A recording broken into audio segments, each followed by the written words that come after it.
And welcome to this edition of Border Report Live. My name is Rudy Mireles, and I'm your host here in Harlingen, Texas, in the Rio Grande Valley of deep South Texas. Got a packed program today. South Texas correspondent Sandra Sanchez is going to join us in just a moment. Going to be talking about the State of the Union. So let's just jump right into it. President Trump last night touted his economy and blasted Democrats during the State of the Union address. It was the first of his second term. Our Washington correspondent Kristen Eskow has a recap from Capitol Hill. It was the longest State of the Union address ever, clocking in at 1 hour and 48 minutes. President Trump spoke about several different items on his policy agenda and criticized Democrats for their lack of support. The state of our union is strong.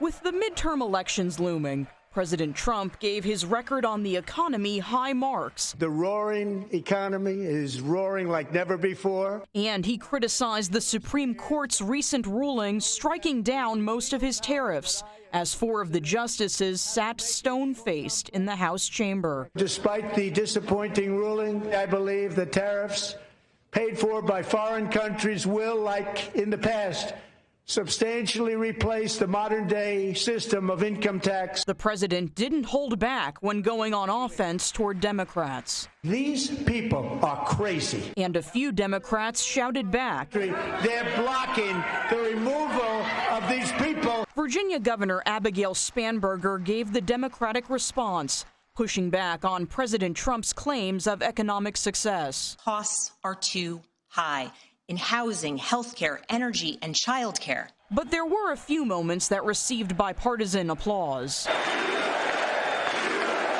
President Trump presented the Purple Heart to the National Guardsmen who were shot in Washington, D.C., and he awarded 2 Congressional Medals of Honor. Chief Warrant Officer Slover, with our nation's highest military award, Captain Royce Williams, with his Congressional Medal of Honor. And President Trump also spoke about Iran amid the ongoing nuclear talks and the escalating U.S. military presence in the region. He says he still wants to use diplomacy with Iran and hopes to reach a deal so the country does not have a nuclear weapon. In Washington, I'm Kristen Eskow. Now that he's addressed Congress as per his constitutional requirements, the president will now take the State of the Union message on the road. He's expected to visit Corpus Christi, Texas on Friday. That's about 150 miles north of us here in Harlingen, Texas. Vice President J.D. Vance will be traveling to Wisconsin on Thursday. Republican lawmakers say the president's speech sets the tone for their campaign message this year. Democrats argue many American families are still struggling under Trump's policies. The president talked about his immigration crackdown and border security record during his State of the Union address. He highlighted how the number of migrants arriving at the southern border has plummeted during his first year back in office. Our South Texas correspondent Sandra Sanchez was taking notes throughout the entire speech, especially when it came to the talk about border security, and she joins us now to review the president's comments. Hey, Sandra. Hi, Rudy. Well, as it was mentioned there, it was the longest speech in history, and this is constitutionally mandated. But for the length of it, it was a bit short on words regarding immigration and border. About 16 times he mentioned the word border, and 3 times he mentioned immigration. But the sentiment was there. Overall, you know, he said that he started with setting the tone by saying from trade to health care, from energy to immigration, everything was stolen and rigged in order to drain the wealth out of the productive, hardworking people that make this country great. So in order to reverse that trend, he said he wants an end to sanctuary cities. You know, as you mentioned, he repeated that the border is the most secure it has ever been, meaning the number of encounters that U.S. Customs and Border Protection and Border Patrol agents are coming across people on the border or trying to cross to ports of entry incorrectly is the lowest it's ever been. And he emphasized that there have been 0 what's been called catch and release. People who are found to have entered incorrectly, not followed the system, are not being released on asylum or refugee status, that they are being detained or processed or deported. You know, he mentioned that the drugs are down by over half, like fentanyl, and he says that's going to continue. He referenced unrestricted immigration and open borders. And one of the most controversial moments, and we've all seen this one, where he mentioned the Somali pirates, right? And he said they, quote, ransacked Minnesota, and that's what led to the ICE heightened enforcement actions that we all saw there, which resulted in the deaths of Renee Good and Alex Preddy.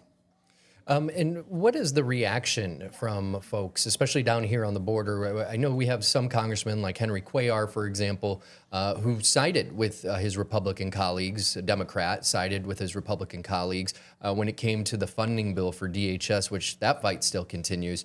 I understand you spoke to him as well? I did. So Congressman Cuellar is the ranking member of the House Homeland Security Appropriations Committee. They're the ones in charge of the money. As you know, the Department of Homeland Security, that is the funding bill that has been held up. We have CBP and Border Patrol agents working without pay currently, TSA agents. And, you know, he did call for the full and immediate restoration of all funding for border security and DHS. That's the president called for this. Today, I spoke with Congressman Cuellar, and, you know, he said, well, they want to come to an agreement, but it's just not that easy. I think we have an audio clip of what he told me over the phone. Want the ICE to use their use of force policy, which tells them how they should be conducting that type of operations. We should get them to do targeted enforcement instead of the roving one. So, you know, they need to, he said he wants to work something out, and I agree with them, but they have to counter with something to the demands that we want to see. You know, we don't want to abolish ICE. We don't want to defund ICE, but we definitely have to get them back to the training that they used to get, and get them to use the use of force policy that they've had since February of 2023.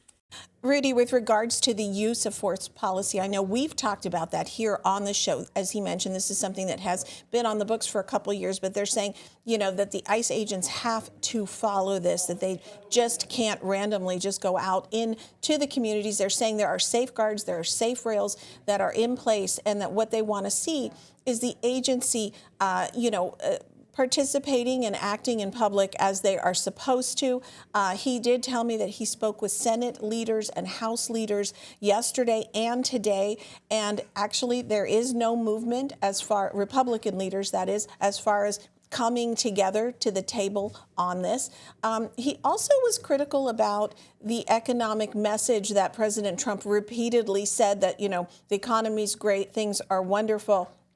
And he said, you know, when I go to this grocery store and my constituents go to the grocery store, it's not so wonderful. I don't think it's that fabulous. And in the same broad brush, the president painted immigrants many times as the people who have caused, he said, a scourge of illegal immigration. These people have come into our country, and they've caused a lot of the ills, the financial problems. And so, you know, Congressman Cuellar didn't exactly agree with that message. He says we do want border security and strict border, enforcement following the laws, but the immigrants aren't to blame for the economy, and he really wanted to see a little bit more policy discussion.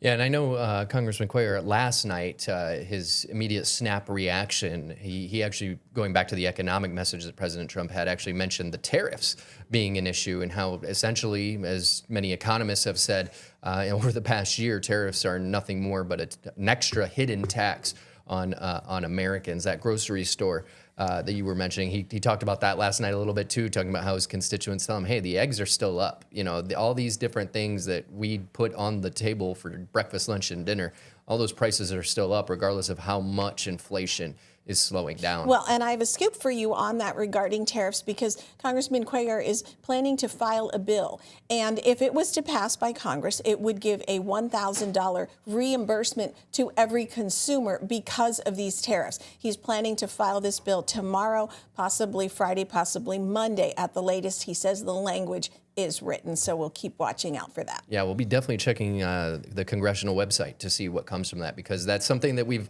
heard about a lot. One of the complaints from the Trump administration, Treasury Secretary Scott Bessent has said that he was disappointed with the ruling, not only because it was taking away powers that the president says he has to tariff other countries under the IEEPA, but one of the things he said is even if that is true, they gave us no direction on what to do when it comes to refunding, whether it be businesses. It seems, though, that what makes this different is, let me get this straight, you said it's direct to the consumer, not to those businesses that paid the extra money. Correct, to the consumer that had the high prices of eggs at the market, for instance. How this would be implemented, I did ask him, do you have bipartisan support for this? And he kind of laughed and said, well, no, not yet. But we'll see what happens once the bill is filed. Definitely makes you wonder if that's something that the Democrats are going to be using to run on when it comes to the midterm election. That was my first thought, was how much this is going to garner them votes, because who doesn't want money back in their pockets, right? Absolutely. All right, and really quick, you have some new reporting on the New World screwworm as well, right? Yeah, switching gears. So the New World screwworm, we've talked about it a number of times. It has not crossed the border, but it is a fly, an invasive fly, a pest that did millions of dollars worth of damage in the 50s and the 60s to the Texas cattle industry, and they have been watching it extremely closely. Texas A&M University's AgriLife Center has provided some real-time tips that just came out this week. 2 fact sheets, one for people and one for livestock producers and vets, in anticipation of the New World screwworm crossing the border. Here we have some symptoms to watch out for in case it does, because people can get this. So unexplained skin lesions, wounds or sores that do not heal, painful wounds or sores of bleeding from the open sores, and then, or maybe even feeling this larva movement under the skin, and then perhaps even seeing some of these insects there. And a foul-smelling odor has always been one of the number one tips that symptoms that people would notice. There's a more detailed fact sheet for veterinarians and livestock producers that A&M has also released. We're going to put that on borderreport.com, and that is for vets to follow. We've been talking a lot about the preventative measures that producers are doing. We still have a full all-stop for the importation of livestock at our ports of entries in order to stop the spread of this. We do have a map, the most recent map, that shows where the recent screwworm cases are. Let me call it up here.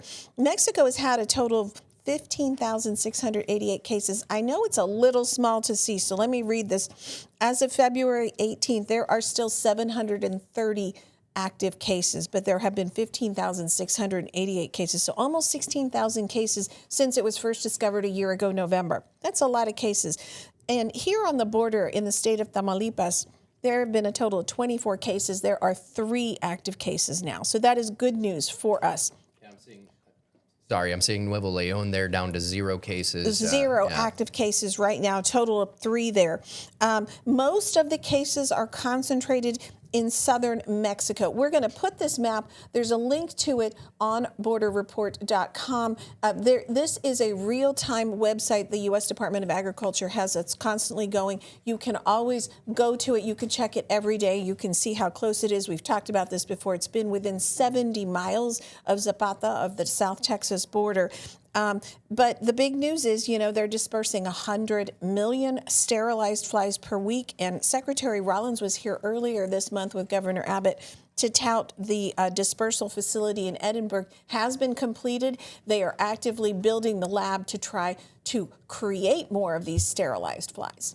Yeah, and something interesting kind of note for our viewers at home. The other day we were tracking some airplane movement across the Rio Grande Valley for another story. I was sitting at my computer watching the radars, and interestingly enough, I'm pretty sure we found USDA jets actively dropping those screwworm flies. 2 jets, one flying north of Edinburgh, which is about 50 miles, or rather 30 miles to the west of us here in Harlingen, one north of Edinburgh and one flying over the Weslaco area, which is about another 15 miles down the road. Yeah. Well, one thing that Secretary Rollins touted is that they are now emphasizing dropping these closer to the border region. They really they're also dropping them over Texas. southern Texas. I mean, about a 50-mile swath of the border. They don't want these flies to cross the border and start to cause the mayhem and the madness and $70 billion estimated damage it could cause to the Texas cattle industry. Looking to the west of the map, it doesn't show many cases in western Mexico, so California area seeming pretty in the clear. We here in South Texas really have the highest threat level, but like I said, right now, most of the cases are in southern Mexico, almost 170 in Oaxaca, the state of Oaxaca, 142 in Chiapas, and just over 100 in the state of Guerrero. Yeah, and as far as, California not being under, the front lines, if you will, like we are here in South Texas, you may remember a couple weeks ago, our Salvador Rivera actually did a report on what some of the universities and agricultural centers are doing there as well. So they are actively fighting.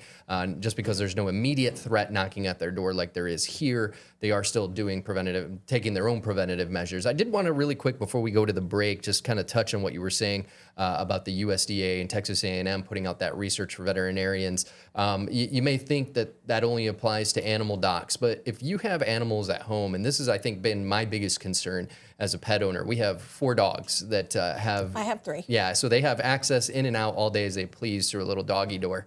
And we're constantly checking. We're constantly checking for any wounds, for any scrapes, because you know how dogs are. They can be a little bit rowdy sometimes. I think you have a German Shepherd, right? I do. Yeah, so you know how they can be a little too curious sometimes. So, for those of you at home that may have pets that have access to the outdoors 24 hours a day, 7 days a week, or even if not, if they don't have that access, good idea to kind of check your pets every single day, every morning and every night. I take the night shift. My wife takes the morning shift. We're always checking them. So keep that in mind, too. It's not just us. It's not just livestock, but our furry friends, furry family members at home can also be impacted. And as you mentioned, an infection can kill a cow in 2 weeks. So imagine what it can do to a dog, right? And cats, you can also give preventatives. And a lot of our pets are already on these preventative ivermectin products, and those are, they believe, going to be very effective in helping. Yeah, and I got one of mine has a annual checkup coming up in the next week, so I'll be asking our veterinarian if they're concerned or if they've been hearing anything about pets as well when it comes to this, and we'll let you at home know when we get that information. Thanks so much for joining us today, Sandra. Thank you. All right, stay with us. Got some more headlines when we return. Border Report is back in 2 minutes.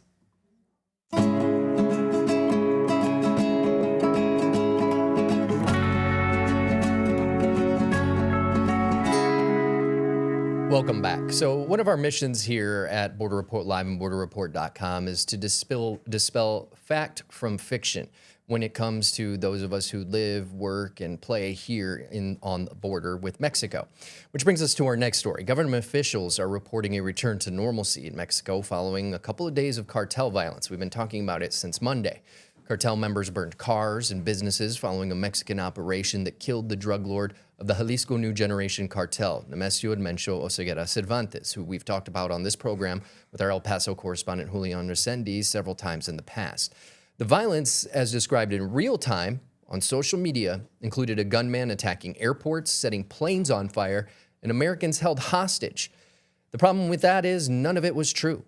Our Texas Capitol correspondent Dylan McKim reports on why you saw so much misinformation spreading online.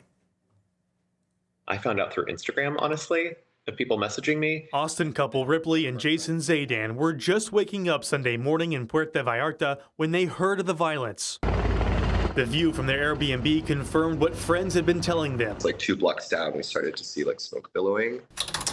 The next stop for the couple was social media, going online to X, where they saw images, videos, and language that only heightened their fear. If you're an American or a Canadian, you should fear for your life.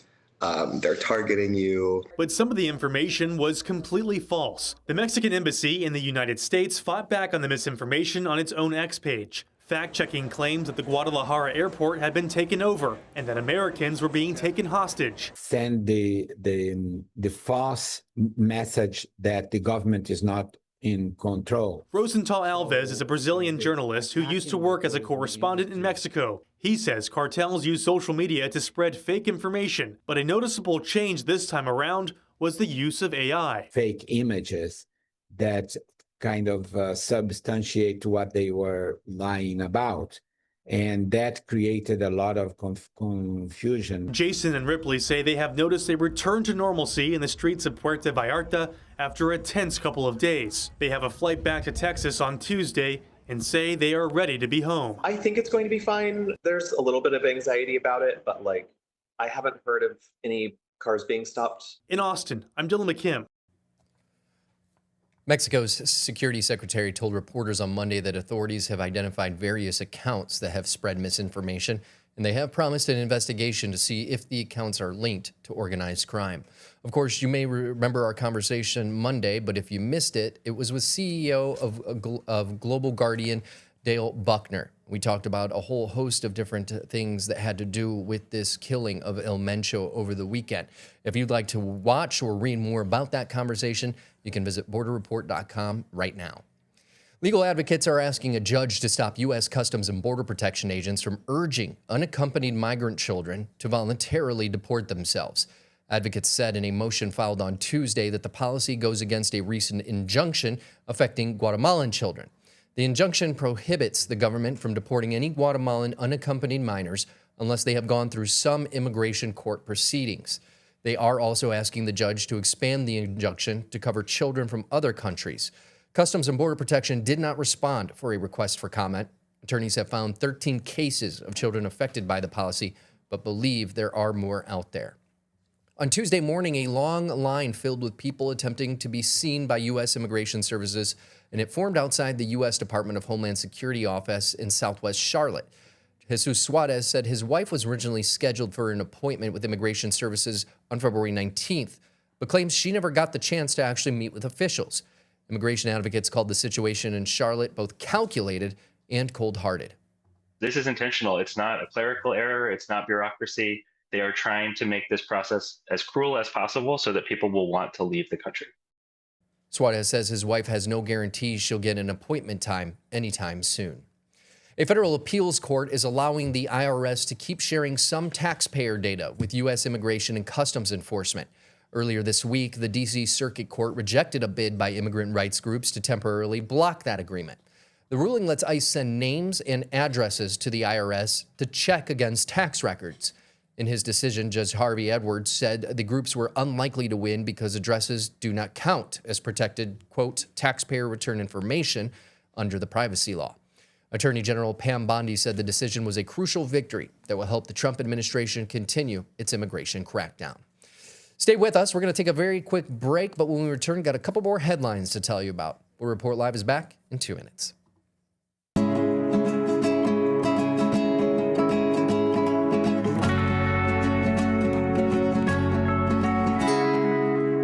Welcome back.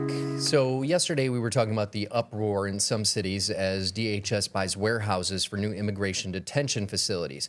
Well, something similar is happening in Escondido, California, where locals want local police to stop letting federal immigration agents train at a publicly owned firing range.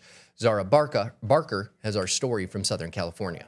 It doesn't matter which side of the aisle you're on. It's pretty clear that this was going to cause some concerns and frustrations. Questions are swirling over a contract the Escondido Police Department has with the Department of Homeland Security, allowing ICE to use the city-owned shooting range. One of the things that I think is worth taking into consideration is, would terminating this contract without cause create a bullseye on the city for ICE? And I think that that's something that can't be ignored. Do you think it would? Yes. And then on the flip side, not canceling it, do you think it would draw protesters? Yes. Escondido Mayor Dane White said he wasn't aware of this contract until last week. I do wish that the city council would have had an opportunity to weigh in on this before the stir it caused with the public. Escondido Police Captain Eric Whitholt confirming with us this contract has been in place for several years and says the city rents out their shooting range to local law enforcement and federal agencies, including the IRS. He says the current contract is for a 3-year period of about 45 days of range time per year for a total of $67,500 in which the city does not make a profit. When you boil it down, this is pretty routine. It's been going on since at least 2014, and it's not exclusive to ICE. Mayor White says the concerns he's heard are if the Escondido Police Department is training with ICE or breaking state law by allowing ICE to use the range as a staging area. The police captain confirming with us none of that is happening. We should not be using any taxpayer-funded facility to train ICE on weapons training. Meantime, San Diego Councilmember Marnie Von Wilpert, who is running for the congressional seat which includes Escondido, has started a petition to call on the city to cancel the contract. We should not be subsidizing them by allowing them to use local facilities to do any trainings on their weapons. Like with every issue that is political, there is the extreme on both sides, and typically there's a reasonable compromise found in the middle, and that is exactly what I am exploring right now. That was Zara Barker reporting. Thanks for watching. We'll see you next time.